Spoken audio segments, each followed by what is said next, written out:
So good night again, everyone. Sorry, technology has us really delayed. As Ryan has introduced, my name is Conscilliah Menda, and I am from New Ireland and Eastern Highlands. And it gives me great pleasure to be here with everyone tonight to share mostly my experience on this journey that I've had through my career development and basically my professional life. So for tonight, I'll try to just keep it straight and short, but still be able to communicate what I need to, and hopefully you get to learn a thing or two by tonight. So our theme for tonight is on career development and professional networking. But I'll basically be sharing my experience. So firstly,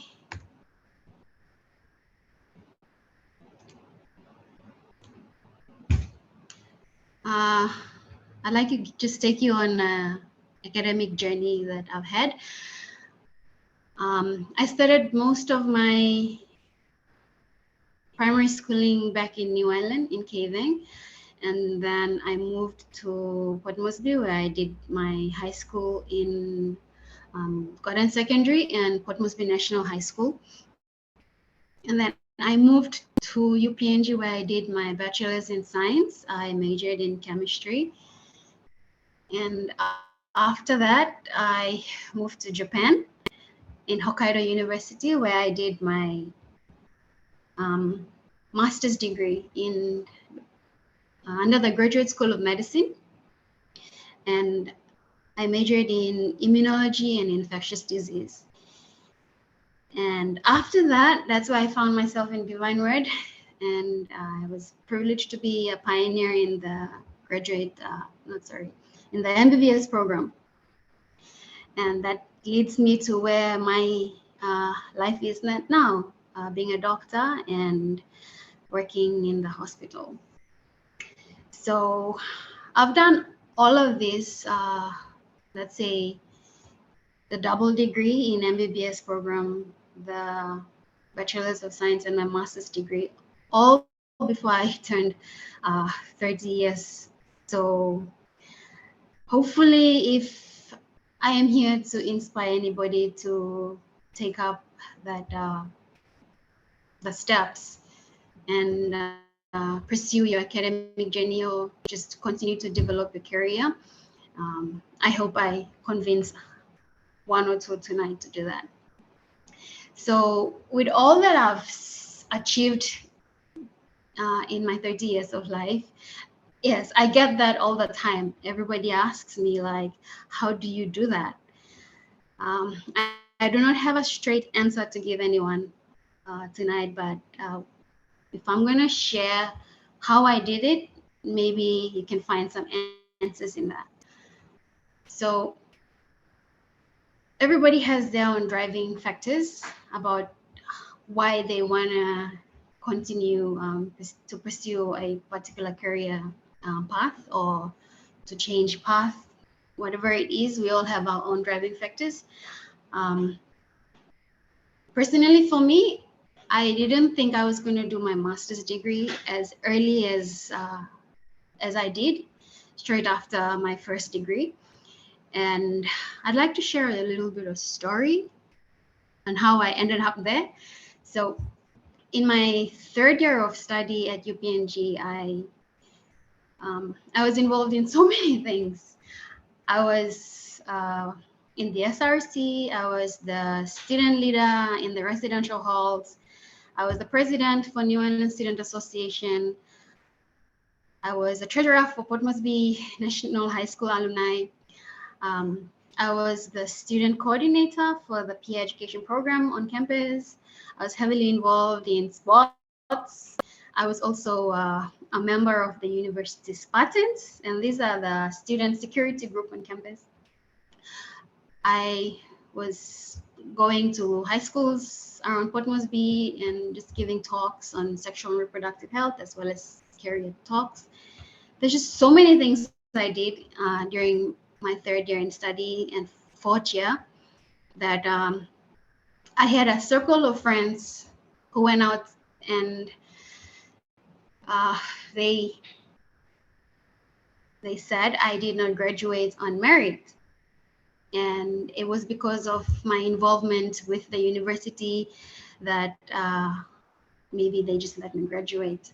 So I set out to prove a point. I said, I'm going to go straight and do my master's, and I'm going to obtain whatever I need to do on merit. And this was basically me trying to prove a point. And as young as we are, sometimes we come out of situations that make us do decisions on the go. So that was why I ended up doing masters. I did plan to do my masters, but not as early as right after my first degree. Anyway, I went on to do my masters, and that was me proving my point that yes, I graduated on merit and I can get a scholarship with the Japanese government. And I graduated with my master's degree.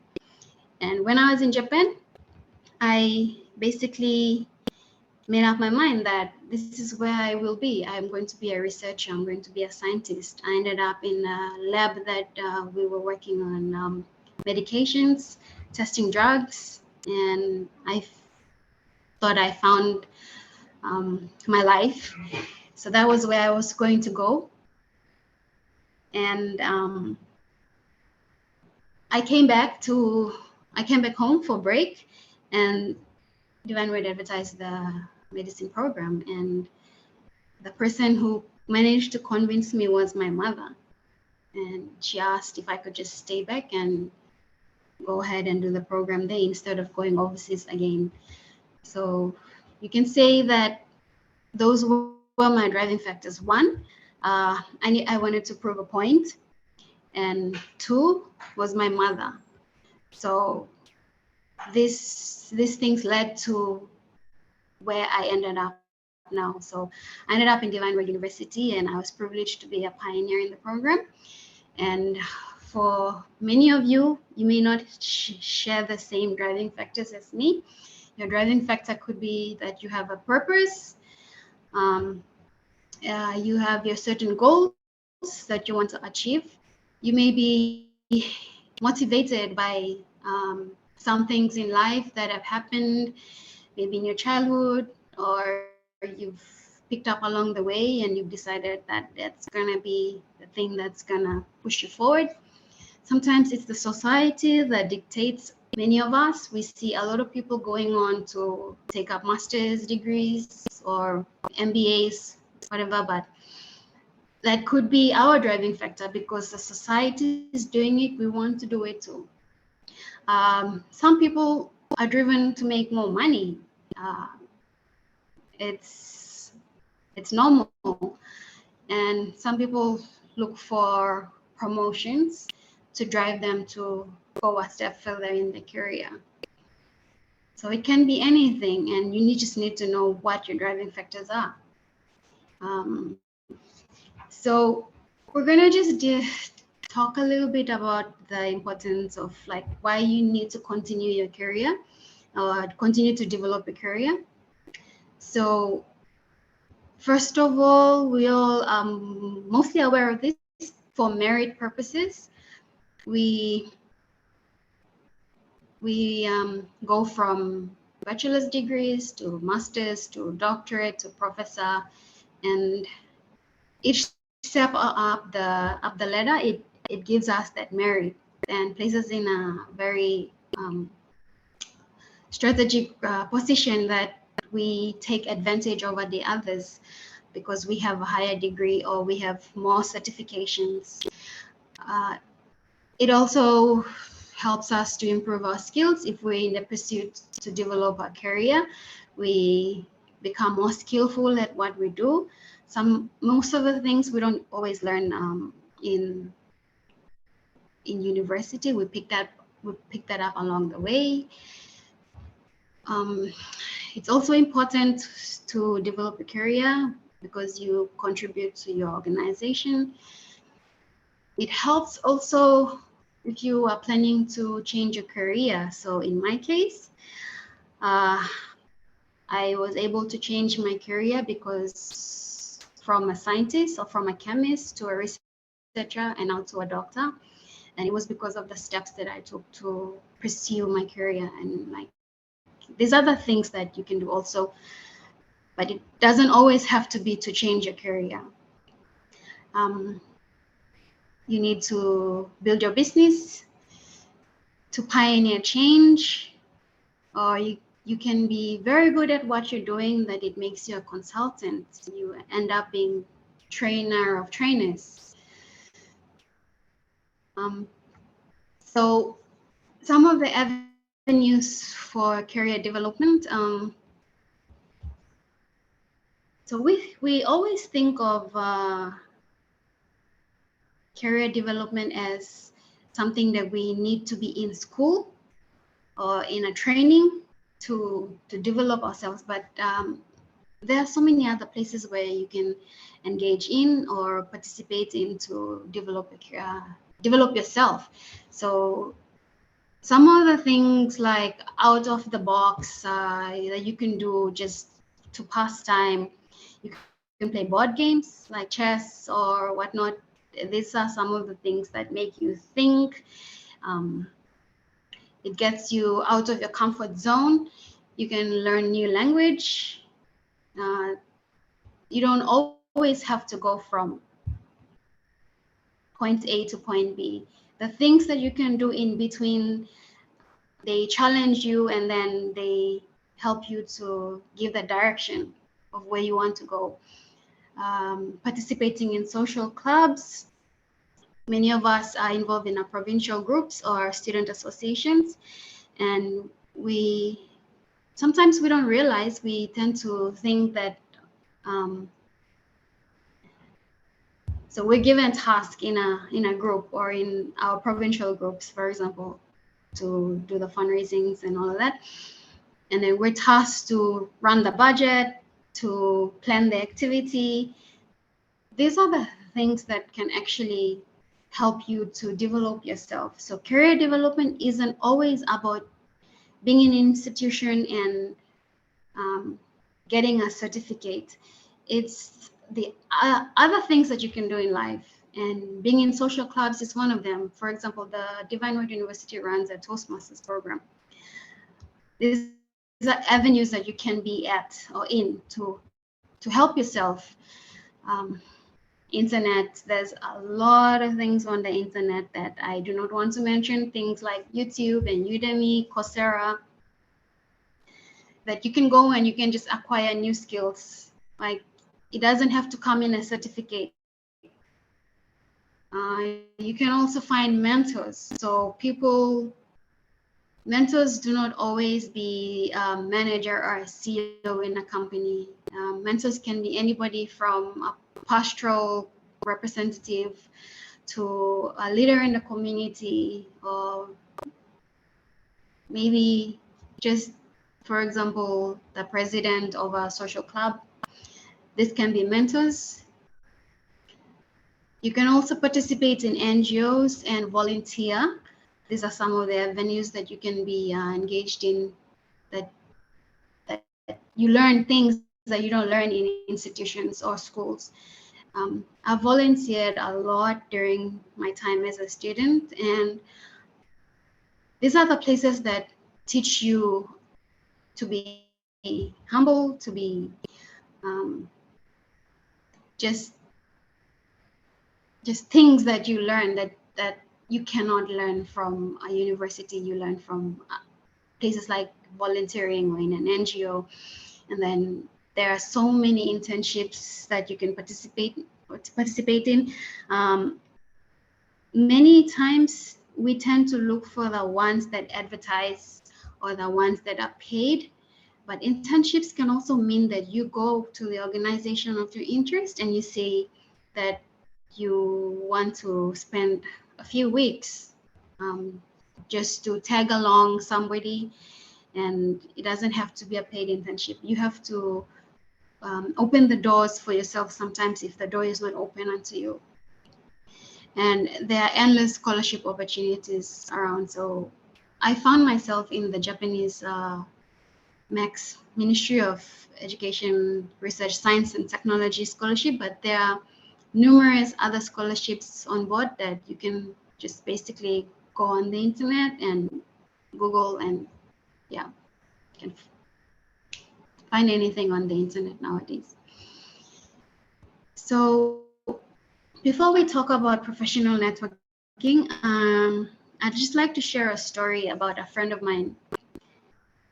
So we came out of UPNG together, and we did science. She was a science major too, and she never got to work as a scientist, or she never ended up in any of the mining companies or anything. What she became was a HR specialist, and she went as far as being a managing director for the HR of Steamships Group of Company.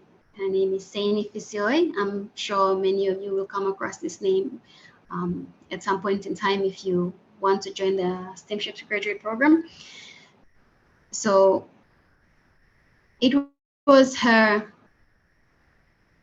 involvement in like extracurricular activities that made her realize that maybe science is not for me. Like, she ended up in human resource development. So you can never know where you really belong unless you put yourself out in places or situation that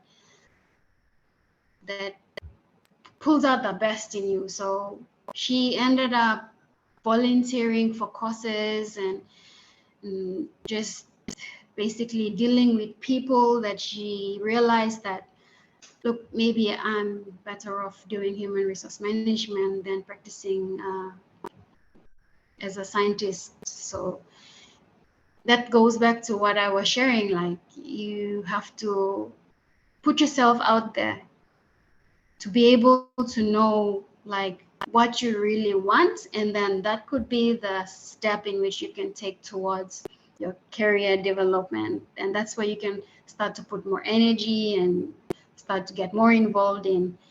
So now let's just cover a little bit about professional networking. And professional networking, we tend to think of networking as being in a room with all the managers and CEOs and business owners, and like being in suits and ties and formal dress and high heels. But it's not always the case. Professional networking can be anywhere at any time. So it starts as early as, like, now that you're in colleges, you can already like have in mind that whoever you are, your colleagues in 5 to 10 years time, they will eventually, or you yourself will find yourself in a management position, or become a person of influence. So the sooner you start establishing like connections between your colleagues and basically your not just your classmates, but those outside of your course also, you never know that you may one day need a journalist. So professional networking doesn't always have to be in a boardroom or in a conference facility. It can be just sitting next to somebody in the mess and getting acquainted. Your lecturers are also very important in your professional development, because they will be the one to provide you the reference you need as your starting point in your career. Your mentors, whoever you choose, even your church leaders. In many instances nowadays, companies and organizations prefer a character reference from a church leader, a pastor. If it's not a pastor, it's a lawyer, but we don't always have the opportunity of having a lawyer, but there are so many churches and many of us are Christians. So building a network or just getting yourself established in an environment where you can easily go up to your church leader and ask them for a character reference, that's already professional networking for you. We've discussed this earlier. You basically, in your volunteering experiences, you get to establish connections with people that are of let's say influential positions. So many volunteering experience, it brings people from different walks of life, and you may never know that your next hiring manager could be the person that you've volunteered in an organization with. And try to get as many work experience as you can. Work experience doesn't mean you have to be in a company or in a business or an organization. Work experience is anything from being engaged now in the little social clubs you have to your associations, your department associations. These are some of the places that you will learn things that you will not learn anywhere else. These are some of the places that you start to build that soft skills. You be able to communicate with your colleagues and participate in running an activity, a fundraising. These are places that you get experience. Well, if you're lucky enough to participate in a professional organization during your undergraduate level, take that opportunity also, because most of the time, the experience that you get during your engagement as early as your undergraduate, they set the stage for you.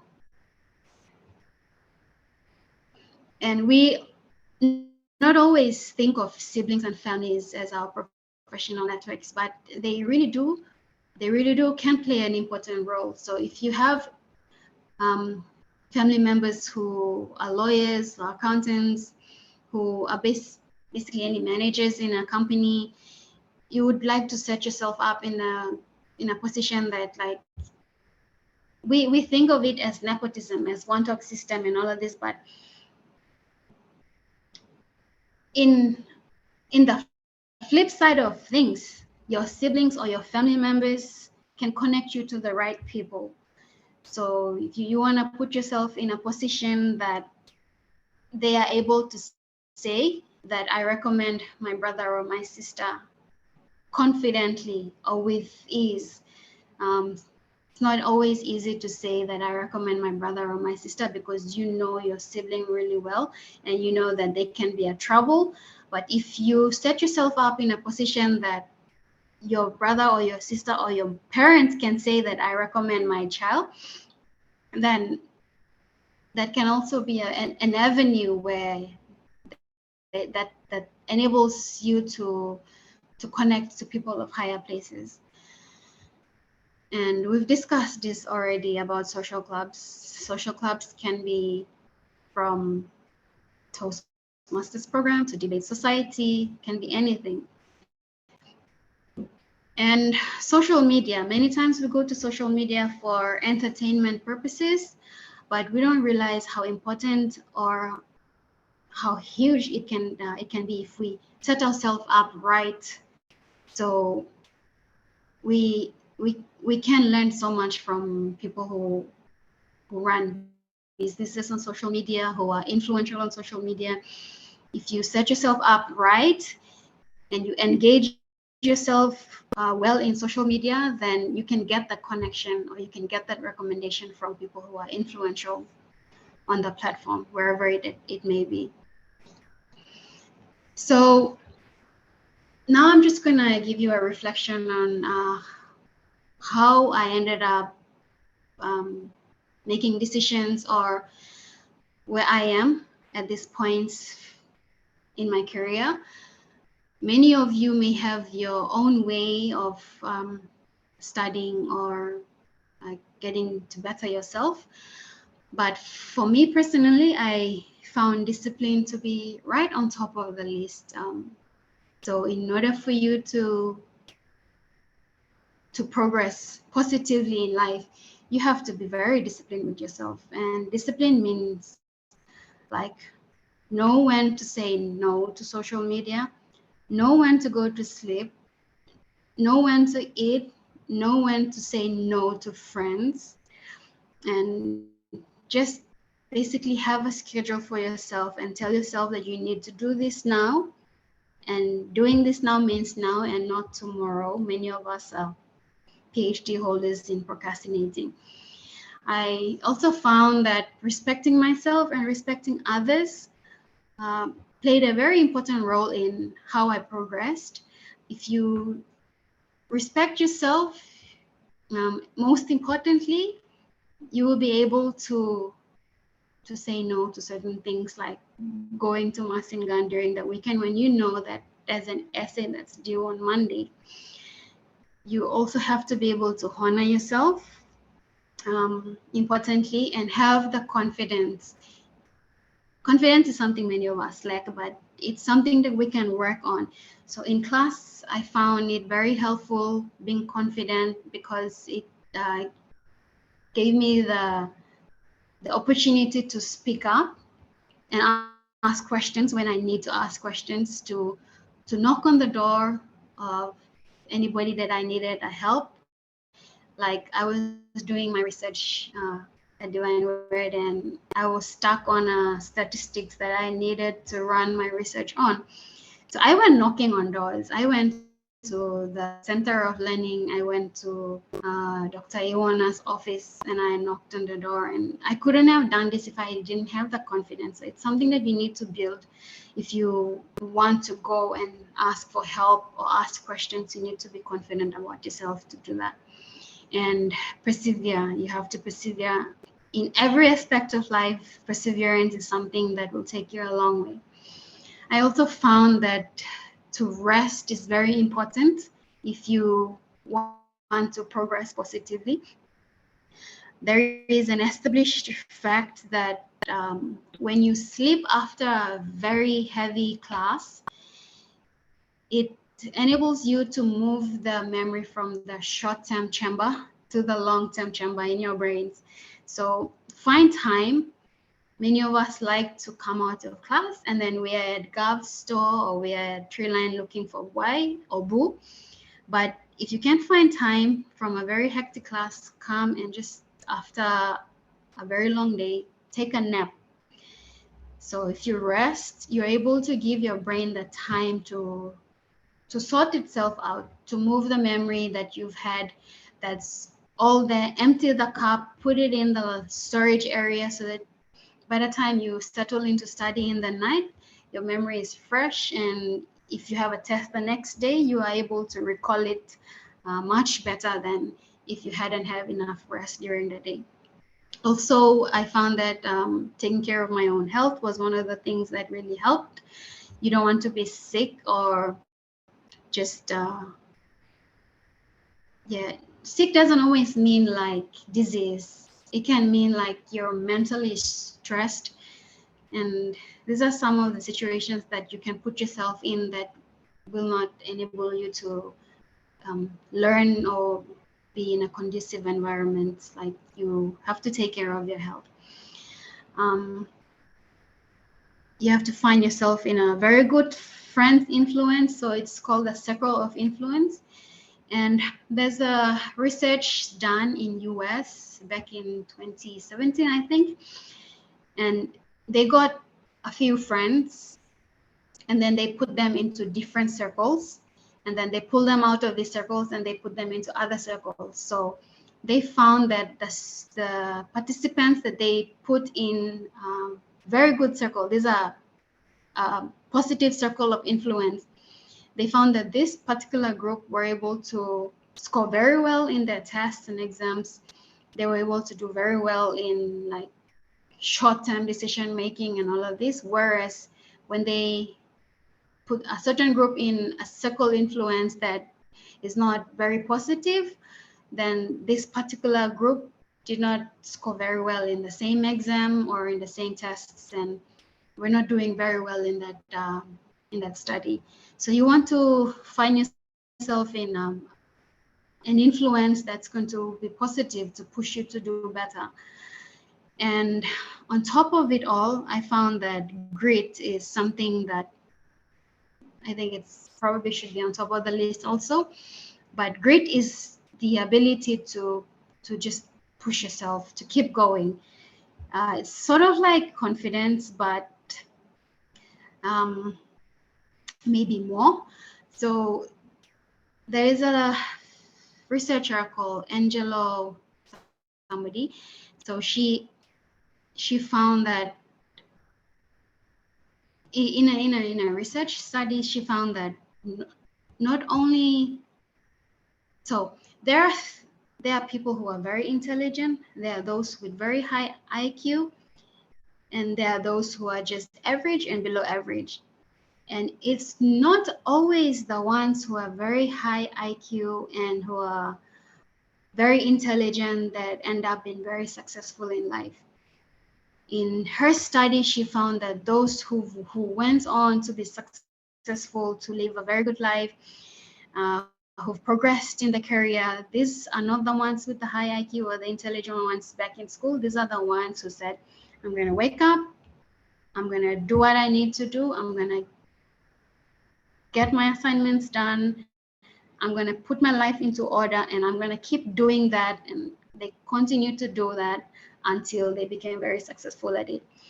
So you don't always have to be very intelligent to be way up on the influential circle or to be very successful. You just need to keep going. Yeah. So I like to just remind ourselves about the DW core values. So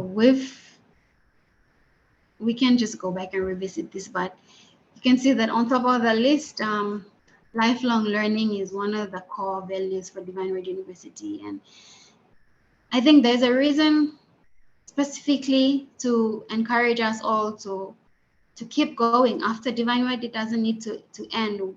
You just find means and ways that you need to just develop yourself, and that's going to propel you forward when you want to achieve greater things in life. So back to my personal experience. So what was the pivotal role in my career choice? So I basically discussed this earlier in the presentation. My mother was one of the person that drove me to where I am now, and also because I wanted to prove a point right after my first degree. And these are the second reason is not always a very good reason, but we all have our own moments in life that put us in that position that we think like, what do I need to do now? So I've shared that experience earlier with my friend who is a science degree holder, and she ended up doing human resource. In this case, because she put herself out there in places that were able to teach her a few things about human resource, about life, about soft skills, and then that's where she found her true passion, and that's where her career choice went. So it's really about yourself. Like, you have to just think of what you need to do now. Like, what you're studying now may not be what you will do in the future, and you can never know what you're really good at or what you are capable of doing if you don't put yourself in positions that will change your perspective or will push your potential, or you will discover yourself. So yeah, so you just need to find for yourself what will work for you. So moving away from the whole career development, I at one point in my life became a researcher and a scientist, and I'm pretty sure many of you are in your third and fourth year of study, and you are probably going to be doing your research, your major research, or you may find yourself as a researcher, as a career. And sometimes being a researcher is the buffer point that puts you in a position of a career change or propels you forward. So research can be exciting if you're in it for all the good reasons. So some of the things that you need to just be conscious about, you must be able to ask a lot of questions. Being a researcher is also being able to question things. Like, if you ask a lot of questions, you should be able to find some gaps from that research and of from an established fact. Many of us just accept things as an established fact, but if you start to question things, you may find the loopholes, and these loopholes may be the the gap that you need to fill as a researcher. And like, you have to also be able to develop your analytical ability, and this, I think, many of us will be exposed to or have been exposed to already. You need to be able to learn statistical skills, both qualitative and quantitative, because these are very important when it comes to researching. If you read a lot of research materials or articles, you'll be able to find a lot of things in the method sections. So just try to develop your analytical ability. Many of us don't like to do statistics, and if you don't like to do statistics, you cannot get a research done if you don't go past that stage. Be able to identify gaps, and that also goes back to the first point about questioning things and always be curious. If you identify facts, you establish extra knowledge, so your research can actually contribute towards filling in the gaps where need be.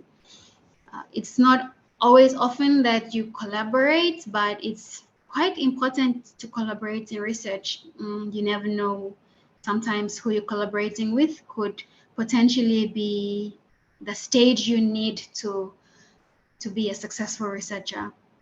And try to be able to develop your communication skills. So if you're somebody who is shy and also want to be a researcher, you're gonna have to work on your communication skills. And researching is all about commitment. So if you are not committed to something, I don't think researching is for you, because researching in a long run, it consumes your energy. You'll be very tired, but if you're not committed to it, you can actually fall off that drive. And develop habits to read, because as a researcher, it requires a lot of reading. So you will find yourself in positions where you need to read a lot of articles. Just there's this thing, that the saying that goes around, that you need to read 20 articles in order to write one sentence in a research, and that's quite true, to be honest. Like, and if you don't have that the drive to read, then you cannot find yourself as a researcher. And especially now, like, you need to do your major projects, so you need to research whether you like it or not. And in doing that, you need to just at least try to develop the reading skills so that you can skim through articles quite easily, and yeah, make your life easier. So with all that said, I don't know if I've answered a few questions tonight or given you some insight. I hope I do. If you're gonna take anything tonight, I hope you take a thing or two. If maybe you were not convinced enough to go for that second degree, I hope tonight is the night. I'm sure a lot of us find ourselves in positions where, being where we are, it's probably not our career choice. It's because we were just pressured that we need to be in a university, and we were not sure about the marks in the first place, so we ended up where our second choice is. I hope tonight I'm able to convince you to go and do a law degree if you need to go and do engineering if you need to. Your ability is limitless if you just set your mind to it. So I've done basically 4 degrees under 30, and I believe you can do that too. So with that, I'll be happy to take any questions if there is any for tonight. Thank you very much, everyone.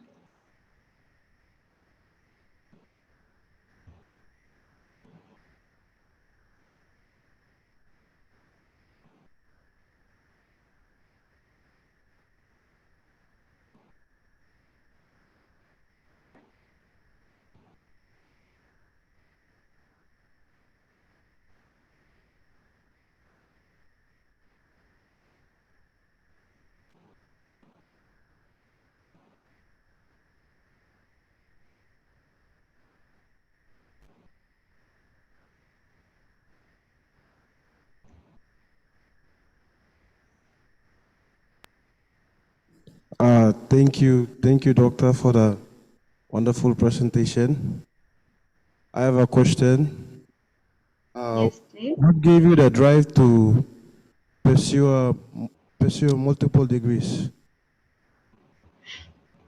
Sorry, what's your name?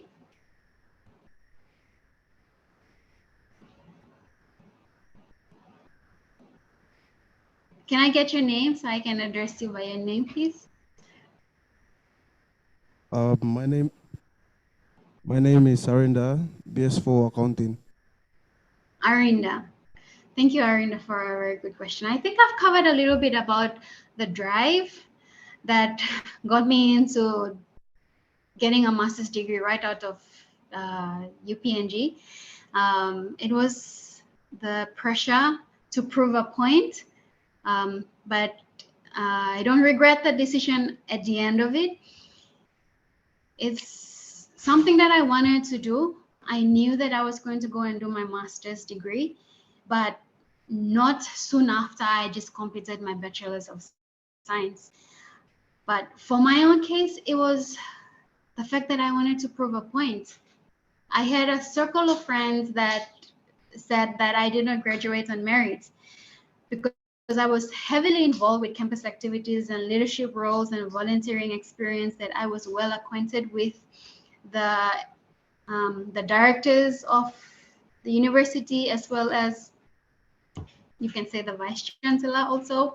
And so there was an idea that was going around that maybe I did not graduate on merit. So it was me trying to prove a point that I did graduate on merit. Watch me go and get a Japanese scholarship and do my master's degree. And that's how I ended up right after my first degree in a master's program. And that was it for me. The rest just fell into place. So being able to do some spontaneous decisions in life can also put yourself in uncomfortable positions, but these uncomfortable positions are basically testing waters about what you're capable of. So being able to put myself in a master's degree right out of my first degree was able to show that, look, I can do this, and I can go for another one, and it all just aligned itself perfectly. So you don't know what you're capable of until you put yourself there. There's a saying that goes, you miss 100% of the shot that you don't take.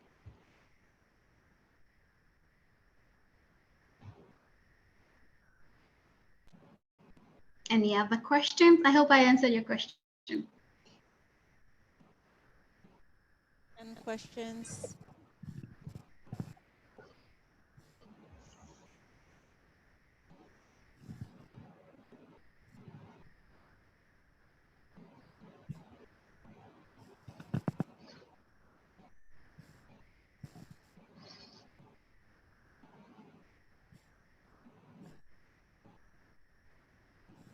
So you all were just sitting here for nothing? So we covered in the presentation that being No questions, able to comments? ask questions. Or do I call you by name? No, I'm joking. Okay, if there are no questions or comments. Oh, there's one on this side. Okay.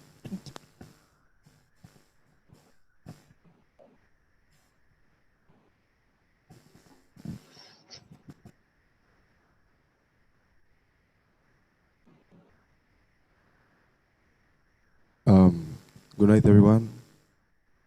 Um, sorry.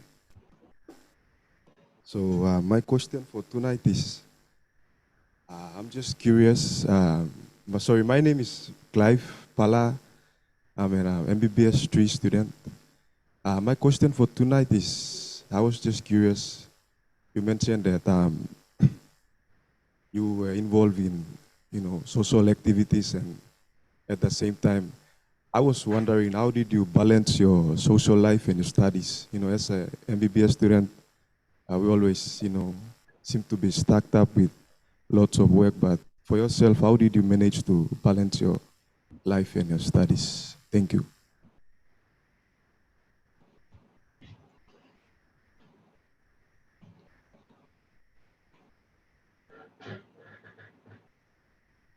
Thank you, Clive, for the question. Yes, it is true. Being an MBBS student is quite demanding, but going back to one of the points that I raised, you have to be very disciplined. I think discipline is the key to a lot of things. So if you discipline yourself, you find yourself with a lot of extra time. Um, so getting involved in social activities, um, I was I was lucky, honestly, to say that I, in my first degree, when I was doing my bachelor's in science, it was a chemistry major, and most of the time I do not attend classes. I do not encourage that for everybody, but that was my first experience. I didn't know well about balancing my time, but I don't regret that, to say the least. It came down to basically discipline. So if you find yourself disciplining yourself, you'll be able to budget your time well, and that's when you will see yourself allocating time to when you need to study, when you need to be in class, and you be disciplined enough to say no to other social activities like going to Gov store or to Treeline to entertain yourself. You can put that amount of time to maybe rest or do other things, research, or to participate in a more meaningful social activity.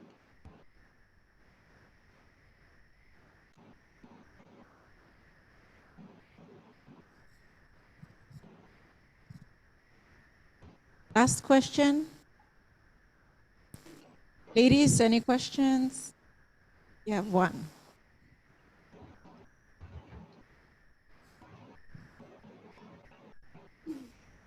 Good night. My name is Eden. I'm not a student here, but my mom's a lecturer. So inspired by a story, I just wanted to ask um, if you have any advice for girls taking science, technology, engineering, and mathematics. Them. Thank you. Well, STEM is a very big world out there, to be honest.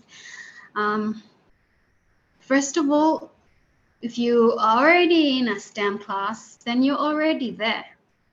You're already there. You just need to keep going. If you haven't been there yet, for example, if you're probably in your grade 9 or 10, then you need to set yourself up the in the momentum to go into STEM. That means being able to do very well in your science and maths and maybe English, but science and maths are very important. That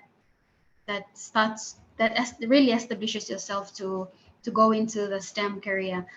But if you're already in grade 11 and 12 and you're already in a science class, then you're already there in a STEM career. You just need to start working on your own GPAs to meet whatever criteria the university demands, and off you go.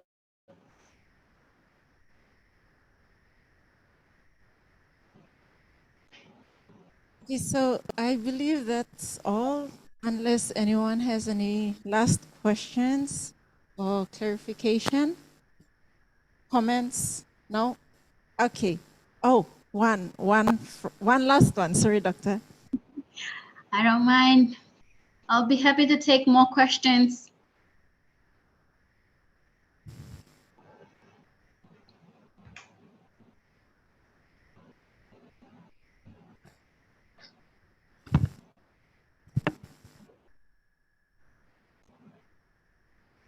Good night, Dr. Menda. Thank you so much for the very inspiring presentation. Um, my name is Jeffania Rolel Tiafo. I have two questions. First one is, have you ended up in a situation where you find yourself to give up? And what are some of the things that motivate you to get up and work again? Thank you. Thank you. So, was there an instant where I found myself? I would not recall too many because, for one, I'm a very purpose-driven person and I don't like to give up. But was there a time and place? Maybe yes. I can recall one particular time, and that was when I was doing my master's degree in Japan. And I was basically a researcher in a lab. And the work I was doing, it required us running samples every day and getting a result that is good enough for publication. And running a research means like just doing what you're doing over and over and over again until you get that ideal result that you want. And running the research means sometimes we have to start the research at 9 o'clock a.m. in the morning, and the research it comes in stages. So we run batches and then we change what we need to do, move on to the next protocol, and this can go as late as 2 or 3 a.m. in the morning. And if you don't find yourself running off to get a meal in between, then you can starve yourself in the lab just waiting for the result. So it got to the point that I'm like, what the hell am I doing? Like, I can just give this all up and just go home now and be a chemist. But for me, it was just taking a break. Just I don't mind about if this result is not gonna turn out well. I'm just gonna pause everything for now, step out of this, just take a breather, rest if you must, but do not quit. It's a very powerful quote too. So that worked for me. I had to step out of what I was doing, just go for a walk, eat something, make something to drink, and then you find that taking a break will always help. It just brings back all the reality and perspective, and you need to sometimes do things that will trigger the production of good hormones, and these good hormones, they dictate how you feel. So if you're doing something that makes you really happy, then it just gives you that feeling that, yeah, you feel good about doing certain things. And when you're feeling good about certain things, it puts you in a positive atmosphere about what you're doing. So that worked for me. It's not a universal thing. It cannot work for everybody else. So you can just find what works for you. So taking a break is a very good way to just step out of reality and then come back to what you need to do.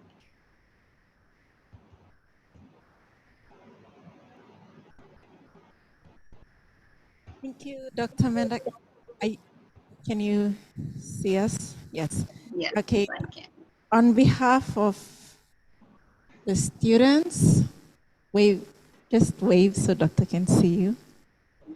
On behalf of the students and the staff, the SRC and the Center for Learning and Teaching, we are grateful and we appreciate you taking time out of your busy schedule to have this presentation with the students. We understand that we don't have internships, not all the departments have internships, and the on-job training or experiences that they need. And so this is what the students need to help enhance their personal and professional development. So thank you so much for the insight and the advices that you have given to all of us. I hope the students take it to heart and it will help them, yes, especially. So to all of us here tonight, let's give a round of applause to Dr. Menda. Thank you. Thank you so much, everyone, for taking your time to come out tonight. I hope you take back one or two things from this presentation. Thank you. So we will say good night for now. Thank you so much.